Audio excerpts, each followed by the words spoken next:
Starting Parker here, back with another video, and as you can see, unfortunately our car is currently under a sheet. We were supposed to test a couple weeks ago over at Motorsport Parts Hastings in Nebraska, and unfortunately we discovered some problems.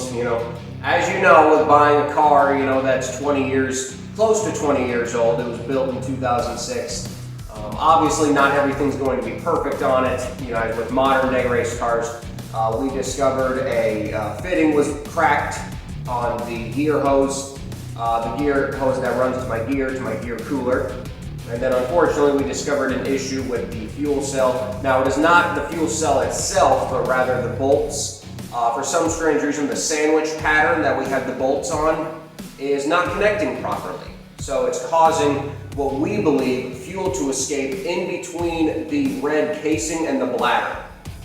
So unfortunately we're battling that problem. Luckily it's issues that are fixable. It's nothing serious that will prevent us from going racing. However, it has simply just delayed our testing, and so we're up on jack stand, so I'm going to take you guys underneath the car, show you. We already installed the new hose, so I have the old hose laying right there on the hood. We're going to show you that, show you what the problem was, and then eventually we will lift the deck lid up and I will show you guys what is our problem with the fuel cell. So if you get go on this journey, let's have some fun. Here is the hose. Now this fitting right here, 90-degree fitting, this is what connects to my gear.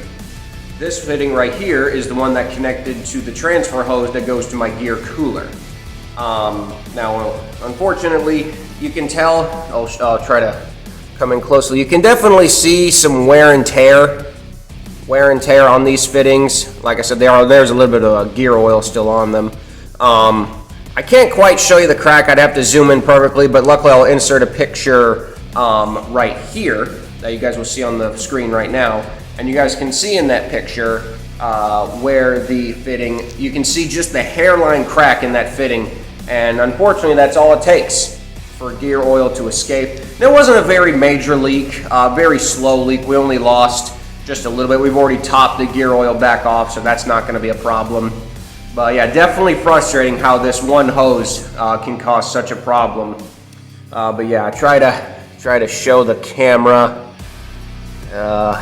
Trying to get it to focus, but I don't think it will. But like I said, this one connects to the gear itself. This one connects to the other hose that then goes to my gear cooler to help keep the gear at a regular temperature so we don't burn it up. Last thing you want to do is burn up a gear. It does happen in racing. Now, with my races, like I said, they're timed events. So it's unlikely that in the time frame that my event takes, which is around 30 minutes, that we would burn up a gear, but better be safe than sorry, and thankfully, didn't even have to buy a gear cooler. It was already installed on the car. So I'm not sure if the previous owner, Neil, installed that himself or Ganassi put that there. So, like I said, now we're gonna go into the hood and I'm gonna show you where we put this new hose, and then we will look under the fuel cell and show you guys look under the deck lid into the fuel bay, and we'll show you guys what we're doing there as well. So, if you're with me, let's go underneath the car. Hey guys, as you can see, we're underneath the car now. So right there is where the new fitting connected, and like I said, runs to this hose. So there is the new hose that we connected, and then it runs through this connection to this hose, which then runs right here to, like I said, the gear cooler. So then here comes a hose right here, and then that hose, I'll end up trying to get this camera right for y'all, right there. You guys can see it. Sorry, I had to tilt the camera a bit, see if I can straighten it out. There you go. And so yeah, that right there connects to the gear, runs up through that hose line, and then, sorry, try to get the camera under here. It's pretty tight under here. Runs through that hose, connects there, then runs into the gear coolers. So yeah, that was our problem, as you can see. Road course rear end housing. But yeah, as you can see, we got the gear on, and so we are underneath the car right now, as you can see. Trying to show you all what we've been doing. Thankfully, like I said, this car was previously set up for road racing, so we don't have to apply that much of a basic setup to it. But either way, we will have to do some different kinds of setups depending on which track we are on. But yes, so as you can see, try to get a good zoom in right there. of where that connects to. Like I said, goes up that hose line. Sorry, again, it's just a lot, very unspacious back here. Connects there, and then connects to, like I said, the gear cooler. So now I'm going to try to shimmy out of here, and let's show you guys what we've been doing to the fuel bay. As you guys can see, this is the fuel bay right here. And as you can see, it's not a conventional fuel bay of what the NASCAR teams use. Obviously, that's not the same exact hose that is used in modern NASCAR racing. Of course, this is a bit, like I said, vintage car, so we don't exactly have to adopt the same setup. You don't even need to plug in a fuel can. Like I'll just show you guys here as I walk past the screen. This is literally my fuel filler cap right here. Literally, it's just like a normal car. It just screws on, screws off. So I don't actually have to use a physical NASCAR fuel can and plug in. Now we still do have, like I said, the catch can thing, which you guys can see in this corner right here. But yeah, definitely a little bit easier fueler hose to use. Usually just screw on, screw off. So it does make for adding fuel definitely a little bit quicker. But yeah, as you can see, we have the frame right here. As you can see, we got this all loose right here. Got to take this off to be able to shimmy around, but we're going to have to take all of these bolts around. Now to give you guys a close-up of what we're doing, these are right here are the original ones, and these are the new ones. As you can see, there is a size difference. Sorry, getting camera frame here.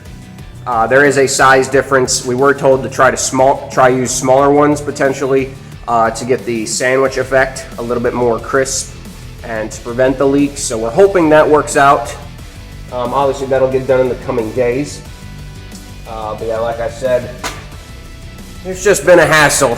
You know, obviously we had to take out the old sock. I'll show you guys right here on camera since it's right next to me. Here, I'll try to get this into frame. But this right here is actually what we call the bladder. This is the bladder of a fuel cell, and this was the bladder that was in that car. Now, as you can see, it has definitely seen some age. I'm going to try to get, so you guys can read that right there, maybe here. Oop, there's the fitting line. But yeah, you can see it was a 2000, oh, it's upside down, oops. Here, let's correct that for you guys. There you go. But yeah, Fuel Safe Racing Series, SF5, manufacturer date of June of 2007. So you can definitely tell we were gonna have to replace this fuel cell bladder. But yeah, this is definitely a weathered bladder. It has definitely seen better days. Kind of keep hanging on to it just as a fun memory, you know. And same for that fitting. You never know when you're going to need another fuel cell fitting, so you can just take the one off of that one and obviously apply it to the other one. So, but yeah, that's kind of what we're doing right now with the fuel cell bay. Try to get you guys a little bit closer, and we're going to show you some closer up shots. Here's some close-up shots. As you can see, there's my fuel hose line, and then there's the catch can line. Like I said, got some bolts just kind of lying around. It's just, like I said, project in progress, of course. Still got to find some honeycomb panels to take up this room to here. Obviously, we cannot leave that blank or not open. I mean, so we're gonna have to find some honeycomb panels to put there.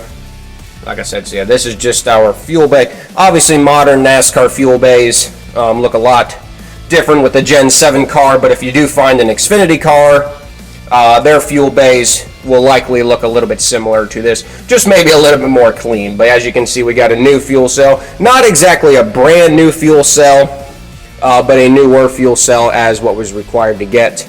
And as you can see, we still got headlights. Did a headlight test. Thank God they both work. But yeah, so that's what we've been kind of doing, everyone. So yeah, like I said, that's kind of what we've been up to here at the Evans family shop. You know, a lot of projects constantly going on here, and you know, I think the hardest part is, and I'm not afraid to admit this on camera right in front of all of you. You know, I'm not an experienced mechanic on one of these. Neither is my dad. Neither is my brother.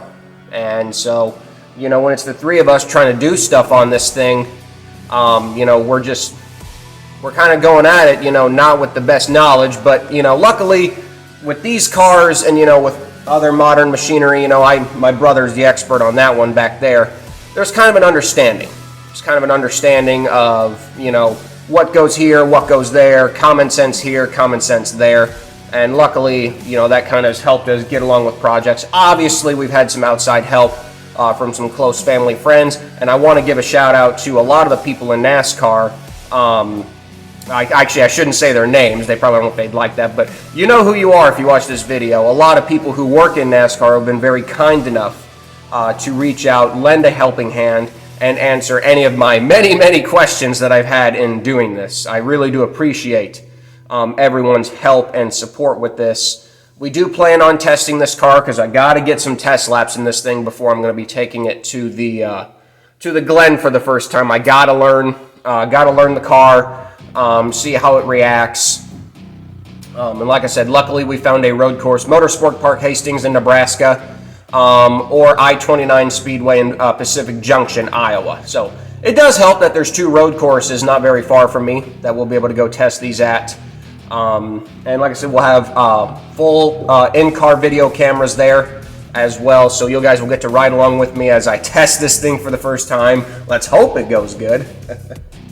And like I said, we'll be doing that at Watkins Glen as well, and the Charlotte Roval. Those are our two planned races of the season. And obviously, if those go well, which, you know, you never know, but I hope they do, we'll plan a bigger schedule for 2026. But as of right now, I just want to get this thing on the track. You know, it's June. We're almost to, or it's almost June, I should say. Sorry about that. It's almost June. You know, I want to get this thing on track. We've let it purr a couple times. We changed some spark plugs around, obviously because the car had been sitting for a bit, so, you know, a fresh set of spark plugs definitely helps this baby purr a little bit better. But yeah, I want to get her on track. Want to get used to this thing before we obviously take it out on a professional race. So, but thanks again for the continued support on this channel. We are so close to 2,500 subscribers, so if you like what you see here and you want to follow my journey, you know, racing a vintage cup car, just hit that subscribe button and tune in to all my videos and podcasts. You know, like I said, I got a lot of exciting stuff. When we get to the track, man, a lot of fun content with the other vintage drivers and vintage teams. You know, like I said, I'm not the only one who does this. I want to give a shout out on camera. Go check out Mitchell Stapleton for the Stapleton 42 channel. He basically does what I do, vintage racing, but he does the oval version. He does GNSS, the Grand National Super Series, which is basically this, but on short tracks, ovals, whereas I'm on road courses. So it's kind of the same, just on different racetracks. But go give him a shout out. If you really want an idea of what I'm going to be doing, because since I haven't done an actual race yet, go watch Mitchell's first race video, and it'll get you a sense of what I'm going to be doing, especially if you watch his MIDI vlogs. That's what I'm going to be doing just on a road course. So, but anyway, guys, thank you again for the continued support. Like I said before, check out everything, like and subscribe to the channel, turn on the bell for notifications, and yeah, just follow along on the Colby Evans Racing channel. Again, appreciate y'all's support, and I'll see you on the next video.